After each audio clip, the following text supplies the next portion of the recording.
Olá a todos e bem-vindos ao nosso canal.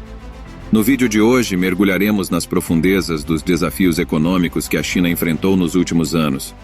Vamos explorar como um sistema financeiro sombrio, conhecido como Shadow Banking, cresceu a ponto de representar quase 70% da economia chinesa, apenas para se tornar um problema espinhoso que ameaça a estabilidade financeira do país.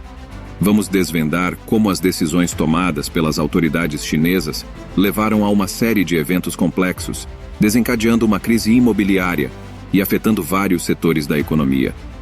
Acompanhe-nos nesta análise minuciosa sobre as intervenções governamentais e suas consequências, enquanto buscamos entender as lições que podem ser extraídas dessa situação para outros países em desenvolvimento. Se você deseja compreender melhor os desafios econômicos atuais da China e as implicações de suas decisões, não deixe de assistir até o final. E se você é novo aqui, não esqueça de se inscrever no canal para não perder nossos conteúdos futuros. Vamos começar. A economia chinesa está enfrentando desafios graves, evidenciados por protestos ocorridos há cerca de um ano, devido ao congelamento de ativos bancários pelo governo. Isso revelou a vulnerabilidade do sistema bancário chinês. Cerca de 550 bilhões de dólares estão congelados, com mais congelamentos previstos. A China está lidando com crises imobiliárias, bancárias e de crédito, resultando em falências bancárias e ativos congelados. A situação é especialmente difícil para pequenas e médias empresas.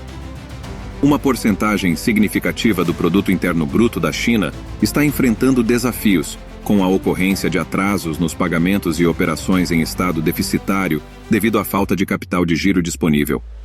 Adicionalmente, as medidas prolongadas de lockdown, consequentes da pandemia, levaram a China a experienciar um nível de crescimento econômico muito baixo em comparação com décadas anteriores, atingindo um ponto mínimo recente.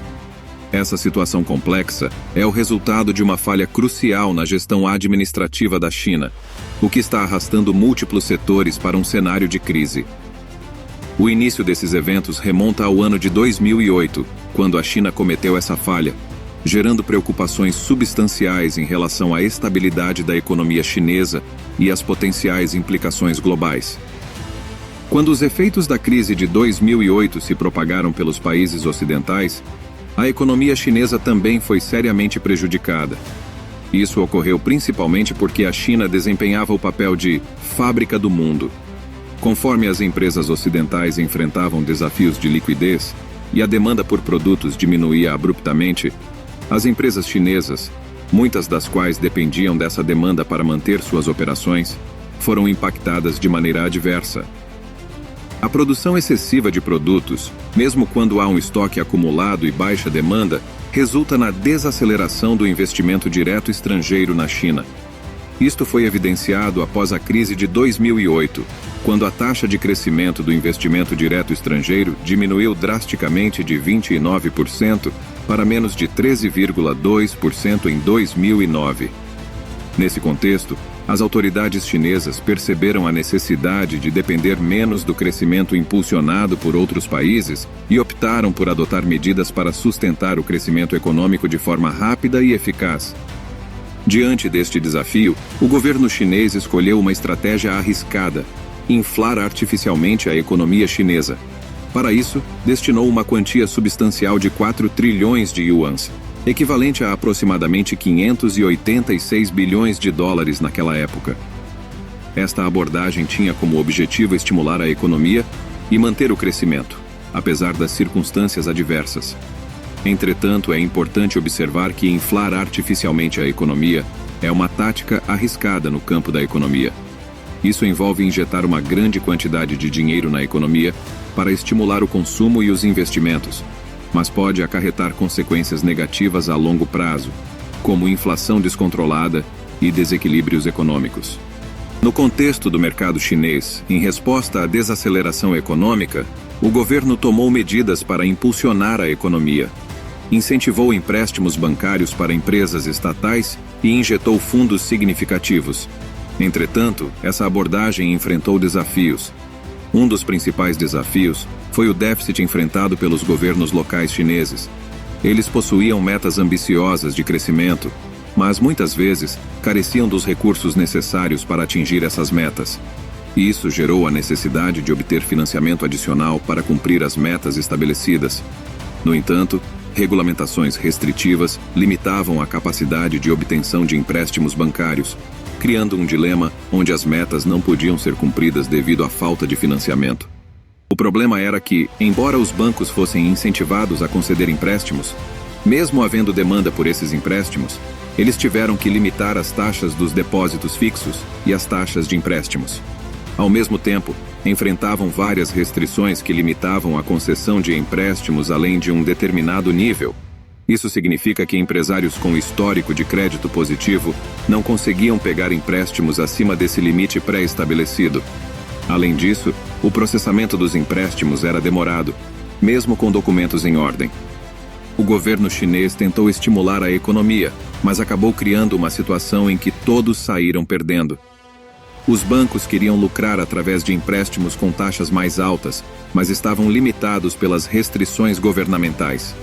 O governo local tinha metas a cumprir, porém não conseguia obter empréstimos suficientes para alcançá-las.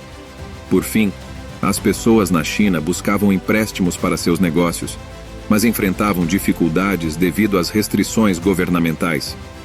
Na China, o problema se agravou devido ao crescimento significativo do sistema de shadow banking, que representa cerca de 69% da economia. As autoridades estavam preocupadas com a perda de controle, já que esse sistema não estava sujeito às mesmas regulamentações dos bancos tradicionais. Isso resultou em uma demanda por empréstimos junto aos shadow banks, com taxas de juros mais altas, mesmo que as empresas, bancos e governos locais estivessem sujeitos a restrições rígidas. A campanha de desalavancagem financeira iniciada em 2016 pelo governo central chinês visava conter esse crescimento do shadow banking e regulamentar o sistema financeiro não bancário. Isso teve um efeito significativo na economia, diminuindo a participação do shadow banking e causando impactos no setor imobiliário, onde projetos de construção foram adiados devido à falta de empréstimos rápidos e fáceis. Essa crise no setor imobiliário levou a uma desaceleração mais ampla da economia, afetando diversos setores e resultando em um crescimento econômico modesto.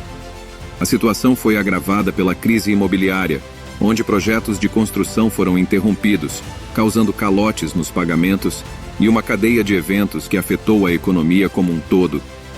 A desaceleração no setor imobiliário afetou o sentimento do consumidor, levando ao corte de gastos e afetando as pequenas e médias empresas, que já estavam sofrendo com a falta de crédito. A lição tirada dessa situação é que a intervenção excessiva do governo na economia pode ter consequências negativas a longo prazo. Embora a intervenção possa ter funcionado temporariamente para impulsionar o crescimento após a crise financeira global de 2008, isso criou desequilíbrios e vulnerabilidades que se manifestaram mais tarde. A tentativa de controlar a dinâmica econômica muitas vezes pode levar a crises, mostrando a importância de um equilíbrio entre a intervenção e a autonomia dos mercados.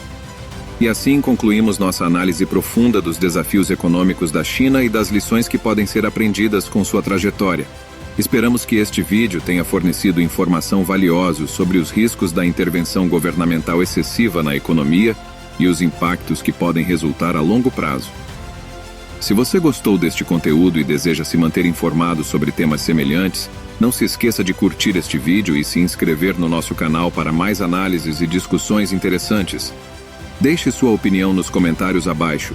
Como você vê as ações tomadas pela China e qual a sua perspectiva sobre as possíveis soluções para esses desafios?